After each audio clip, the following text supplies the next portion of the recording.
lebih kepada perbandingan dua jenis yang berbeza. Okay, so contohnya yang paling last minggu lepas yang kita belajar, okay, dia menggunakan dua unit yang berbeza. Okay, tetapi of course unit tu ada hubungan, walaupun dia unit yang berbeza, dia ada hubungan antara satu sama lain. Okay, so sekarang apa tu kadaran pula? Okay, so saya pergi terus, kalau kamu ada masa, kamu tengok aktiviti penerokan 2 ni, okay, cuba buat. Okay, so yang ni tujuan awak buat aktiviti penerokan ni, dia akan dapat membantu awak untuk menentukan hubungan antara nisbah dan kadaran. Okay, so untuk aktiviti talian online ni, teacher just teruskan kepada apa dia, definasi dia. Lepas tu kita cuba buat beberapa soalan untuk membantu kita memahami tajuk ni. Okay, so dalam aktiviti penerokan 2 sepatutnya apa yang awak dapat adalah kadaran untuk mencari bilangan perkataan yang disalin dalam masa 1 jam. Artinya apa yang berlaku dekat aktiviti penerokan 2 ni, dia pilih beberapa secara berpasangan. Dia pilih satu halaman daripada buku novel untuk disalin. So masa yang ditetapkan ialah 5 minit. Even dekat kelas pun kan, ada kalanya bila teacher, cikgu geografi ke cikgu sejarah tulis nota di atas whiteboard. Ada pelajar yang salin dengan cepat, manakala ada pelajar yang salin dengan perlahan. So macam mana kita nak definasikan dia punya kelajuan dia menyalin tu? Itu adalah menggunakan kadaran. So kita menggunakan kadaran untuk membandingkan, membandingkan dua jenis kadar yang berbeza. Contohnya, ini mungkin pelajar A dan pelajar B. So pelajar A menyalin dengan pantas, pelajar B menyalin kurang pantas berbanding dengan pelajar A. So macam mana kita nak perbandingan ni, kita boleh gunakan dalam bentuk kadar itu dengan lebih spesifiknya. Apa yang dimaksudkan lebih pantas? Mungkin dia ni menulis 3 patah perkataan dalam masa macam contoh yang dekat sini. Yang teacher ambil contoh ni je lah. Dia menulis 45 patah perkataan dalam masa 5 minit. So dia mengambil masa 60 minit, 1 jam. Dalam masa 1 jam dia telah tulis berapa patah perkataan. So ini membantu kita membuat pengiraan. Contohnya kalau saya boleh buat craft, buat satu craft, saya ambil masa 5 minit, saya dapat buat satu craft. So dalam masa 1 jam, berapa craft yang saya hasilkan? So kalau 5 minit satu craft, lepas tu macam mana? So kita kena fikirkan macam mana 5 ni menjadi 60. So bila setiap 5 minit, 5 minit yang pertama dia dah buat 1. 5 minit yang kedua dia dah buat 2. Sekarang dah jadi 2. Yang ketiga, so 15 minit dah jadi 3. So itu adalah pengiraan dia. So bila dia dah sejam, berapa jumlah craft yang dia telah buat. So kadaran adalah hubungan, ini penting ya kelas. Ini adalah definisi dia yang awak kena tahu. Kadaran ialah suatu hubungan yang menyatakan kesamaan antara dua nisbah atau dua kadar. So kadaran ni selalunya dibentukkan, memang diberikan dalam bentuk pecahan. So ni dua istilah yang kamu kena tahu ya. Hubungan yang dia adalah hubungan yang menyatakan kesamaan antara dua nisbah dan kadar, dan satu lagi dia boleh diungkapkan dalam bentuk pecahan. Jom kita pergi ke muka surat yang seterusnya.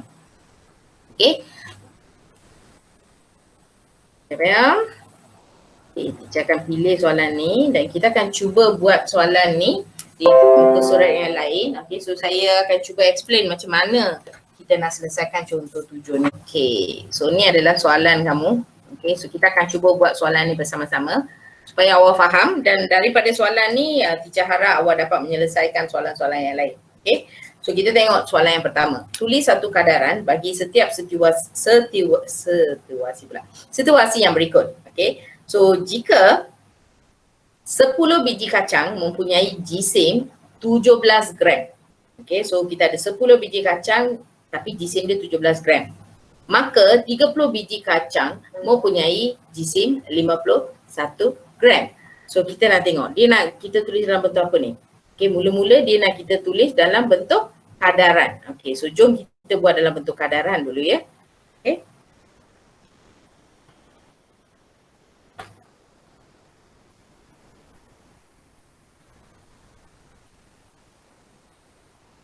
Ya.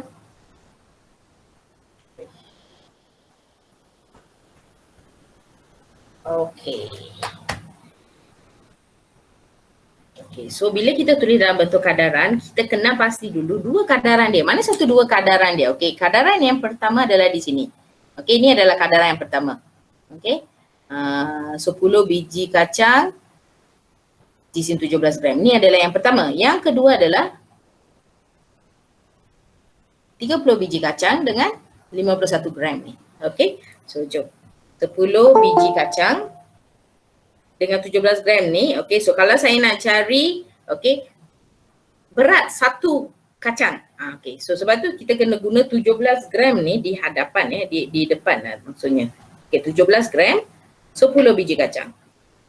Okey, ingat yang ni adalah kadaran, so dia boleh menjadi unit yang berbeza ya. Okey, so ni adalah sama dengan 17 gram kita kena compare jisim, dia kena compare dengan jisim. Okey, so dia adalah 51 gram kepada 30 biji kacang. Itu sahaja. Okey, ini saya dah menjawab soalan yang pertama. Senang kan? Okey, ini hanya nak kita tulis dalam bentuk kadaran sahaja. Okey, yang seterusnya. Okey, yang seterusnya ni mungkin melibatkan beberapa pengiraan ya. Okey, so kita tengok. Jelajah lumba bicycle Lee Tour di Langkawi bermula di Kedah dan berakhir di Melaka. Okey, so dia bermula di Kedah, berakhir di Melaka. Dia meliputi jarak sejauh 1180 km. So teacher dah underline dia punya kuantiti yang terlibat ya. So jarak ini ialah 23.6 cm dalam sebuah peta. Dengan keadaan, okey, ini adalah kadaran dia. Okey, dengan satu keadaan di mana 1 cm mewakili, kejap ya, teacher kena benarkan masuk. Okey, 1 cm mewakili 50 km. Ini saja. Okey, cerita tu adalah situasi untuk awak memahami dia.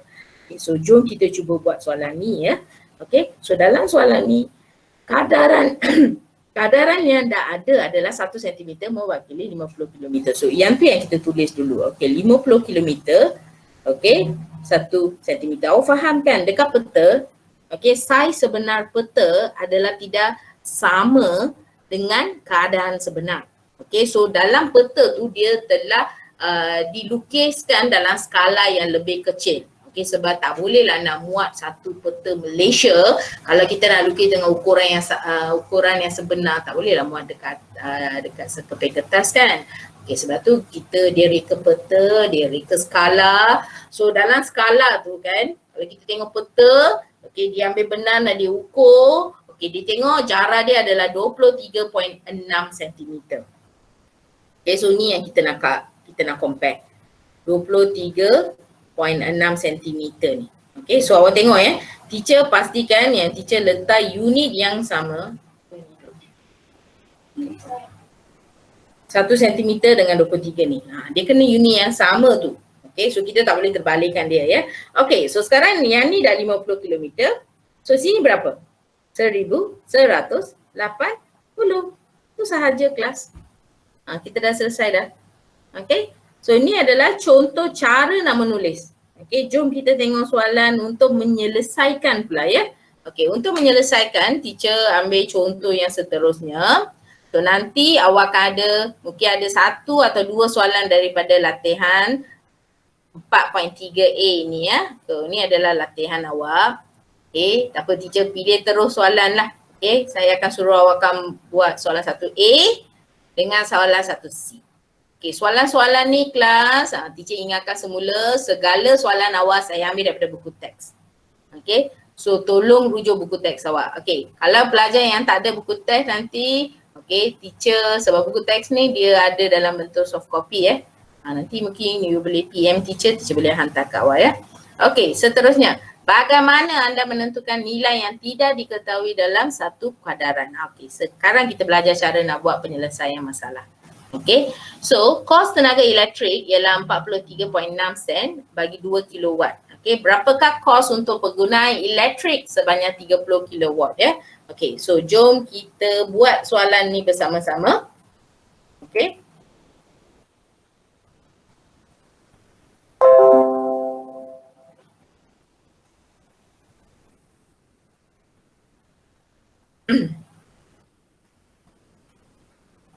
Okey, kelas. Dalam math, dia ada pelbagai jenis kaedah ya. Tetapi sekarang ni, sebelum awak belajar tajuk ni, mungkin awak akan guna kaedah unitary yang biasalah. Okay, so unitary ni adalah kaedah menggunakan darab, bahagi dan pemahaman kepada soalan tu. Okay, so tapi sekarang ni kamu dah berada dekat tahap di mana awak dah belajar tajuk nisbah dan kadaran ni, awak kena praktis guna cara penyelesaian kadaran. Kerana cara penyelesaian kadaran ni sebenarnya lebih memudahkan. Tapi untuk kali ni, teacher tunjuk kedua-dua metod. Nanti awak sendiri buat perbandingan ya, mana yang lebih mudah ya. Okay, so kita tengok kos tenaga elektrik tadi berapa? 43.6 sen bagi berapa? 2 kilowatt. Okay, so itu adalah dua information penting untuk kita ya. So 43.6 sen bagi 2 kilowatt. Okay, so kalau kita guna kaedah unitary, apa yang kita akan buat? Okay, mungkin mula-mula kita akan cari, okay, berapakah kita akan cari kos. Okay, kita akan cari kos untuk 1 kilowatt. Okay, betul tak?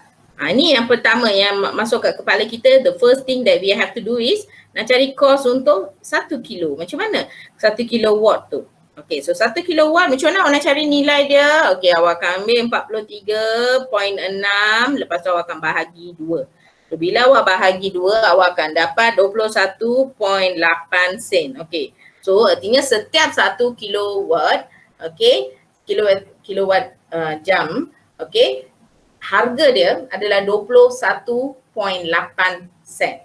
Okay, selepas itu berapakah harga untuk 30 kilowatt? Okay, so sekarang dia nak tahu kos untuk 30 kilowatt. Okay, so kos 30 kilowatt per jam. Okay, yang ni apa awak akan buat? 21.8 sen darab dengan 30, awak akan dapat 654 sen. Okay, so ini kalau kita guna kaedah unitary. Sekarang teacher tunjukkan soalan yang sama. Okay, so ini kaedah apa tadi? Kaedah unitary ya. Okay, unitary method ya.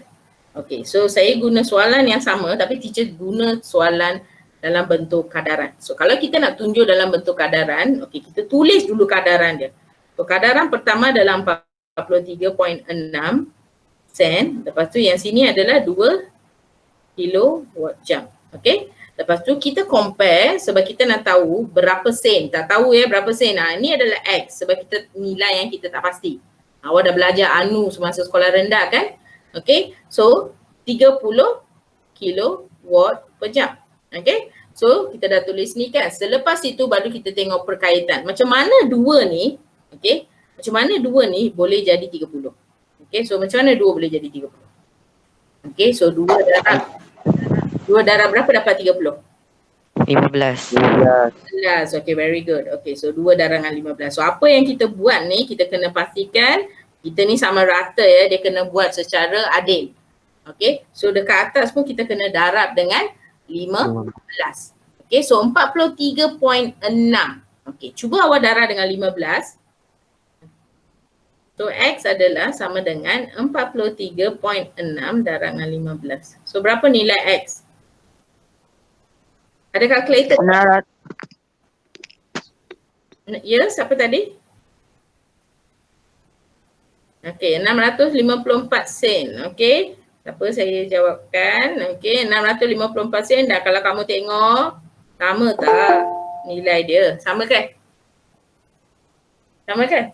So, dua kaedah yang berbeza. Kaedah mana yang lebih senang? Okay, mungkin kamu ada pendapat yang berbeza ya. Okay, tapi untuk teacher rasa teacher saja sawah untuk belajar cara nak guna kaedah kadaran ni.